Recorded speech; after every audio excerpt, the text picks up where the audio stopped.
মহিলারে আমি সাবধান করে দিচ্ছি, একটা ওই যে কাপড় বেচে, নাম বলবো না, নাম বললে হাইলাইট হয়ে যায়, অনলাইনে কাপড় বেচে, কালকে দেখলাম একটা আজেবাজে কথা বলছে জামাতের আমিরে নিয়ে।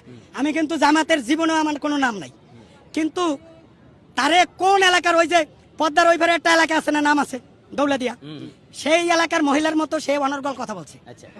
সে যেভাবে জামাতের আমিরে কথা বলছে, জামাতের আমির তো ভালো, শিবির তো ভালো হয়ে গেছে, না হলে ওরা যে কি করতো সেটা তো আপনারাই বুঝেন। আচ্ছা এখন এটা কতটুকু মানে ওই যেভাবে এই তুই 5ই আগস্টের আগে তুই কইছিলি, তুই যে কইলি যে তাদের নিবন্ধন বাতিল চাই, আমি তো তোর বিয়ে বাতিল চাই, তোর বিয়ে অবৈধ, তুই বুড়ো বেটার সাথে ছিলি, তার টাকা পয়সা লুটে খালি, এখন তুই নিবন্ধন পাগলির ঘরে পাগলি, এই পাগলি তুই নিবন্ধন বাতিল চাস, নিবন্ধন কি জিনিস তুই বুঝিস?